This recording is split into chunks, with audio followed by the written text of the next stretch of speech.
4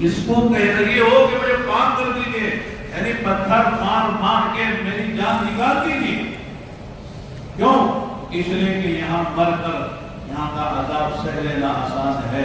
اگر بغیر سنسار کے، بغیر میرے پر حد جاری کیے ہوئے خدا نخواستہ میں مر گئی تو میرا ٹھکانہ جہنم ہو جائے.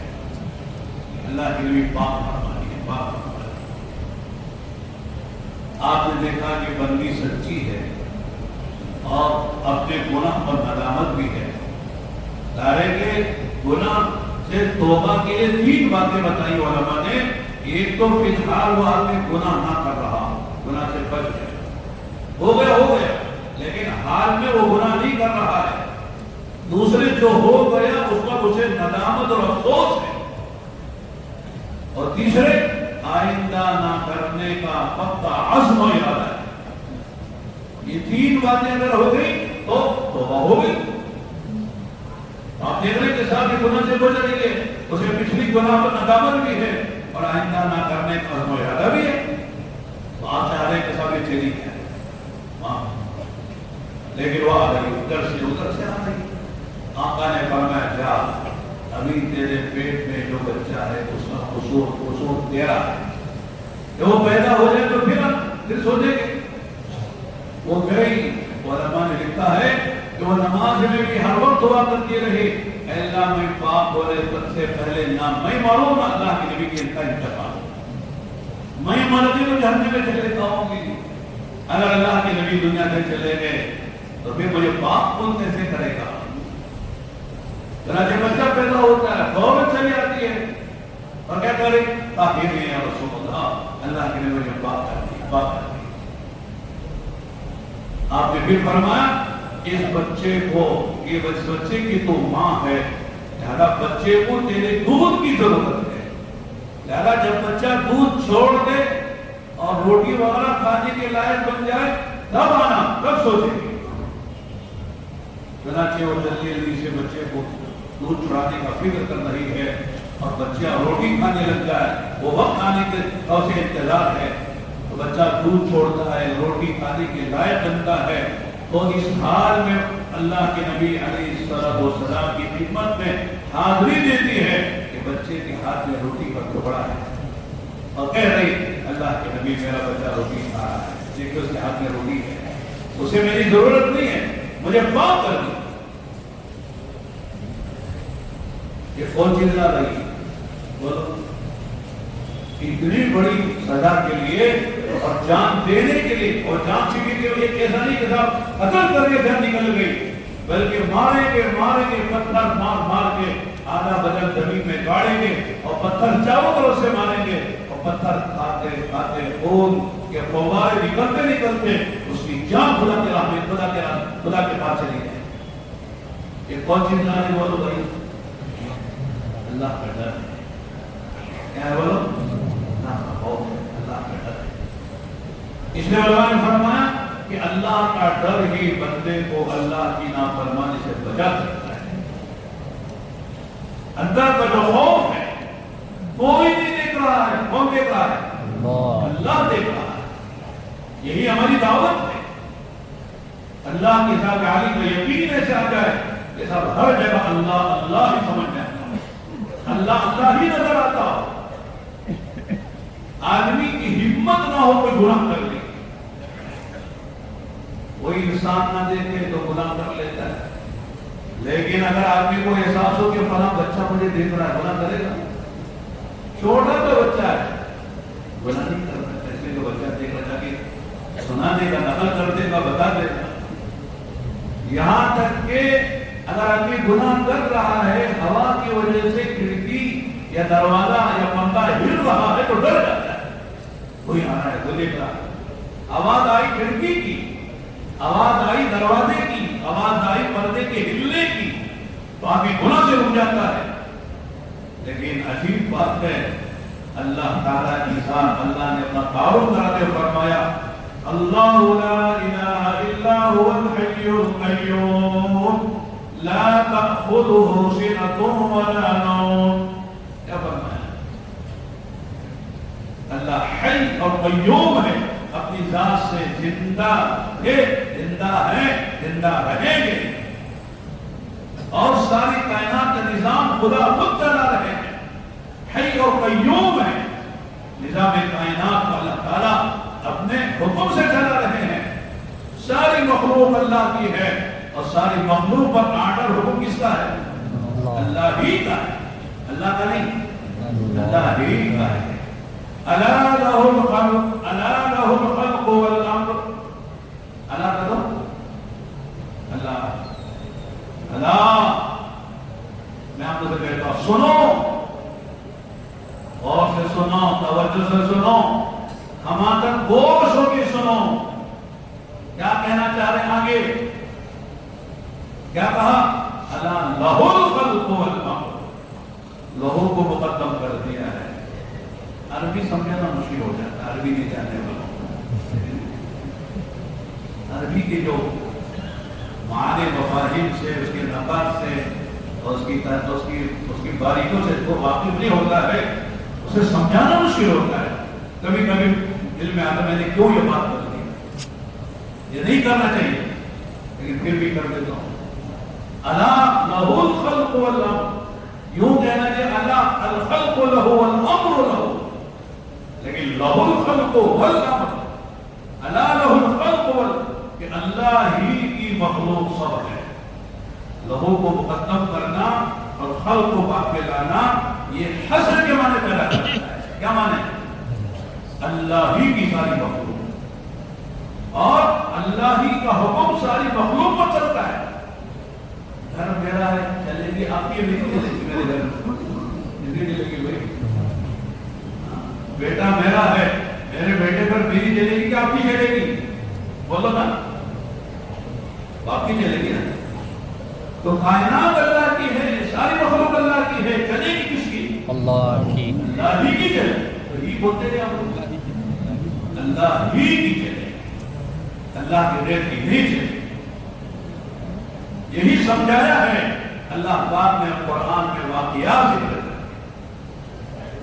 ہر واقعہ توحید کی دعوت دے رہا ہے، یقین کی دعوت دے رہا ہے، ایمان کی دعوت دے رہا ہے، اور سارا قرآن ایمان سے یقین سے بھرا ہوا ہے، اور ہماری توحید کی دعوت یہی ہے، یقین بناؤ، یقین بناؤ، یقین بناؤ، ایمان بناؤ، ایمان بناؤ۔ الا لہ الخلق والامر، ساری مخلوق اللہ کی ہے، اور ساری مخلوق پر چلتی کس کی ہے؟ اللہ کی۔ کوئی چیز اللہ کی قدرت سے خارج نہیں ہے، باہر نہیں ہے۔ آگ پہ چلے گی تو اللہ کی، سمندر پہ چلے گی تو اللہ کی، چھری پہ چلے گی تو اللہ کی، انسانوں پہ چلے گی تو اللہ کی، فرشتوں پہ چلے گی تو اللہ کی۔ کوئی مخلوق اللہ تعالیٰ کی قدرت سے اور اللہ کے حکم سے باہر نہیں۔ اللہ جو چاہے گے وہی ہوگا، اللہ کا غیر، اللہ کے بغیر کچھ نہیں کر سکتا، اللہ کا غیر اللہ کے بغیر کچھ نہیں کر سکتا۔ میں کچھ کر سکتا ہوں، میں بھی تو اللہ کا غیر ہوں نہیں، اللہ کا غیر سب ہے نا، اللہ کے علاوہ جتنی چیزیں اللہ کا غیر ہے وہ سب مخلوق ہے، مخلوق کے ہاتھ میں کچھ نہیں۔ جب آدمی کو یقین ہو جائے کہ صاحب سب کچھ کرنے والا اللہ کی ذات، تو میں کہہ رہا تھا اللہ کا ڈر آدمی کو جو ہے اللہ کی نافرمانی سے بچاتا ہے۔ خلوت ہو، جلوت ہو، دن کا اجالا ہو، رات کا اندھیرا ہو، مسجد کا ماحول ہو، بازار کا ماحول ہو، غم ہو یا خوشی ہو، جوانی ہو یا بڑھاپا ہو، ہر حال میں بندے کو جو چیز اللہ کی نافرمانی سے بچاتی ہے وہ کیا ہے؟ اس لیے فرمایا انما یخشی اللہ من عبادہ العلماء، انما تو یہاں بھی بتاتا ہوں انما میں حسر کے لیے، یعنی اللہ سے صحیح معنوں میں ڈرنے والے کون ہیں؟ اللہ کو جاننے والے۔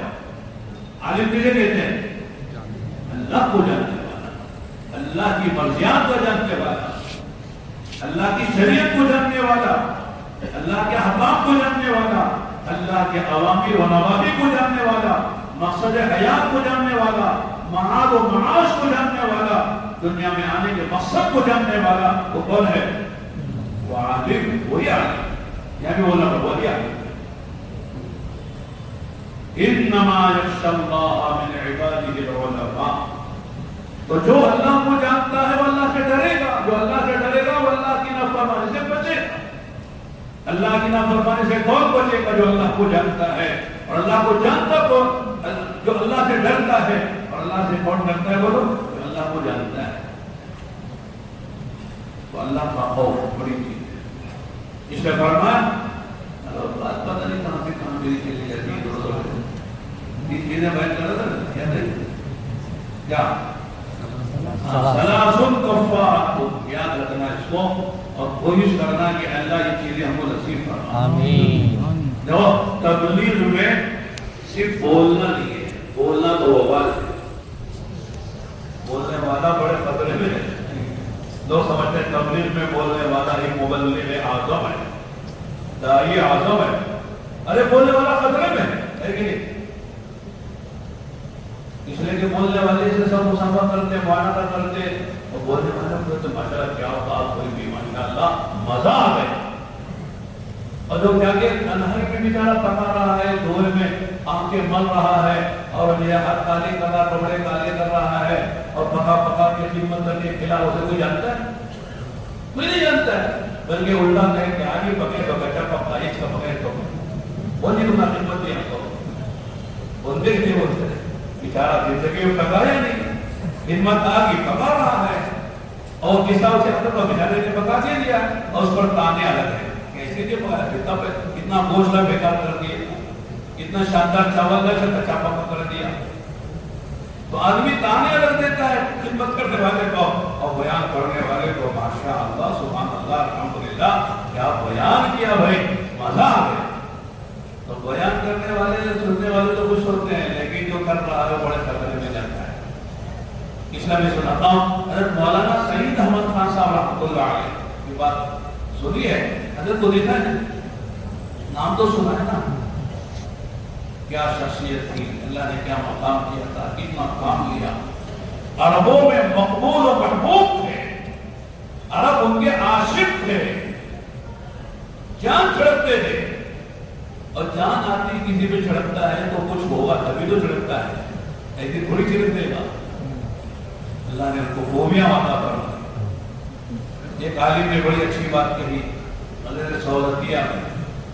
انہوں نے کہا کہ میں نے بڑے بڑے یقین والوں کو دیکھا ہے، بڑے بڑے علم والوں کو دیکھا ہے، اخلاص والوں کو دیکھا ہے، ذکر والوں کو دیکھا ہے، قربانی والوں کو دیکھا ہے، لیکن اخلاق والوں کو نہیں دیکھا.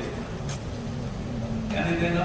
اخلاق والوں کو نہیں دیکھا. اگلا جملہ انہوں نے کہا اگر میں نے حضرت مولانا سعید احمد خان صاحب کی صحبت میں رہ کر مہینوں اگر میں نے ان کو نہ دیکھا ہوتا تو نبی کے اخلاق کو سمجھ نہیں سکتا تھا. پڑھا ہے لیکن عملت دیکھنے کی جو اللہ نے مجھے سعادت دی ہے، حضرت مولانا سعید احمد خان صاحب رحمۃ اللہ علیہ کی زندگی کو دیکھ کر سمجھ میں آیا کہ نبی کے اخلاق کیسے ہوتے ہیں. ایک نبی کے امتی کے اخلاق ہیں، جو 15ویں صدی کا انسان ہے اس کے یہ اخلاق ہیں، تو نبی کے کیا اخلاق ہوتے ہیں. انک لعلی خلق عظیم. اخلاق کی سواری ہے، اس سواری پر سوار ہونے والے ہمارے نبی کے اخلاق. انک لعلی خلق عظیم. بڑی توقع، بڑی عاجزی، بڑی اتصالی، بڑی مہمان نوازی. معلوم نہیں ہوتا اتنا بڑا علامہ عالم ہے، اتنا بڑا داعی ہے، ہم جیسے طلبہ کے سامنے بیٹھے جاتے ہیں. بیچ جانا، تواضع اختیار کرنا، عاجزی اختیار کرنا، اور ہر ایک کا اکرام کرنا، یہ حضرت کی خصوصی صفت تھی، یہ داعی کی صفت ہوا کرتی ہے. تو حضرت نے بڑا فرمایا کہ دیکھو بیان ایک زہر ہے، زہر کھانے والا ختم ہے کہ نہیں، لیکن بعض بیماری ایسی ہوتی ہے جس میں دوا زہر کھلانا بھی پڑ جاتا ہے. نہیں، بعض بیماری ایسی ہوتی ہیں جس میں دوا کے ساتھ زہر ملا کے دیتے ہیں تب اس کو شفا ہوتی ہے. تو بیان زہر ہے تو اس کا تریاق کیا ہے؟ لیس داء الا له دواء. ہر بیماری کی دوا ہے کہ نہیں؟ کبھی معلوم ہوگی دوا، کبھی معلوم نہیں ہوتی ہے. اس کا انکشاف ہوتا ہے، کبھی نہیں ہوتا ہے، لیکن اللہ نے جہاں بیماری پیدا کی ہے وہاں اس کی دوا بھی پیدا کی ہے۔ فرمایا کہ ہر زہر کا تریاق ہے، تو بیان زہر ہے تو زہر کا تریاق کیا ہے؟ مجبوری میں کھانا پڑتا ہے۔ اگر بیان ترغیب ہے، اور ترغیب کیوں ہوتی ہے؟ تشکیل کے لیے ہوتی ہے، جیسے انشاءاللہ بھی ہوگی نہیں، ترغیب ہوتی ہے برائے تشکیل، جیسے وضو ہوتا ہے برائے نماز، دعوت ہوتی ہے برائے عبادت نہیں، ولہذا وضو کے بغیر نماز نہیں ہوتی ہے، ترغیب کے بغیر تشکیل نہیں ہوتی ہے، اس لیے ترغیب دینی پڑتی ہے، گھنٹے کا بیان کرنا پڑتا ہے۔ تو حضرت فرمایا کہ ترغیب ہمارے ضروری ہے، اس کے لیے بیان ہے، اور بیان کے بعد تشکیل ہے، تو لہذا آدمی کو جب بیان کرنا ہے تو تریاق استعمال کرے۔ کیا تریاق؟ فرمایا بیان کرنے والے جتنے بھی پرانے ساتھی ہیں اور وہ کثرت سے گشت کرنا چاہیے، عمومی گشت، عمومی گشت، خصوصی نہیں۔ اتنا آدمی پرانا ہوتا جاتا ہے خصوص میں آ جاتا ہے، اور جب عمومی گشت چھوڑ دیتا ہے تو لہذا خطرہ ہے۔ عمومی گشت کثرت سے کرنا۔ دوسری بات یہ ہے کہ بیان سے پہلے اللہ سے مانگے کہ اللہ میں بیان کرنا نہیں جانتا، بیان کرنا نہیں چاہتا، لیکن مشورے سے میرے پر بیان آ گیا ہے، اے اللہ وہ بات جو میرے کہنے والے کے لیے بھی مفید ہو اور سننے والے کے لیے بھی مفید ہو، کارآمد ہو، ایسی باتیں میرے دل میں ڈال اور میری زبان سے نکل ہوا۔ اللہ سے مانگنا چاہیے۔ کہلواتا کون ہے؟ دل میں ڈالتا کون ہے؟ اللہ ہی ہے۔ اس لیے اللہ سے مانگنا چاہیے۔ اللہ سے مانگے بغیر بیان یہ کوئی زیادہ مفید نہیں ہے۔ آدمی اپنے علم کے بل بوتے پر، صلاحیت کے بل بوتے پر اور اپنی معلومات کے بل بوتے پر بیان کرے کہ مجھے بیان کرنا آتا ہے اور لوگوں کو رلانا بھی آتا ہے، لوگوں کو ہنسانا بھی آتا ہے، تو بیان کرنا میرے بائیں ہاتھ کا کھیل ہے، یہ سوچ کر بیان کرے گا وقتی طور پر تو کچھ ہو جائے گا، ہنسنا رونا، لیکن جو مقصود ہے وہ حاصل نہیں ہوگا۔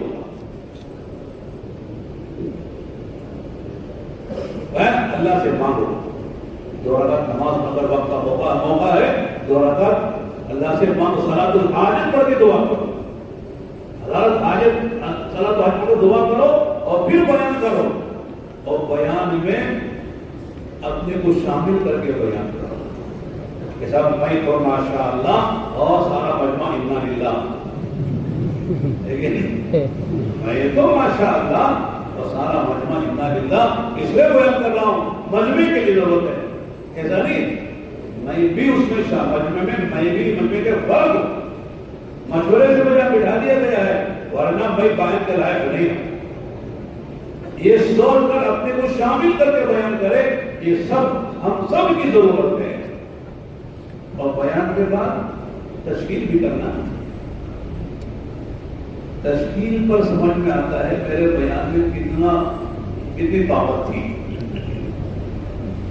3000 کا مجمع ہے، 300 آدمی نام لکھا ہے، تو کیا بیان کیا ہو؟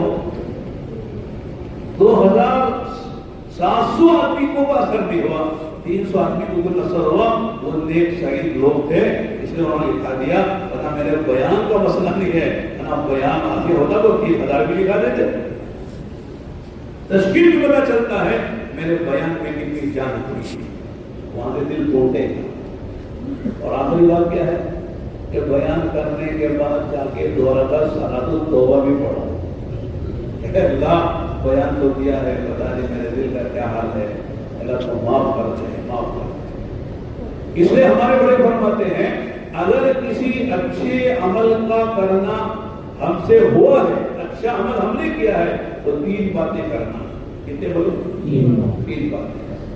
کوئی چھوٹا بڑا اچھا عمل ہم نے کیا ہے تو 3 باتوں کا اہتمام کرنا۔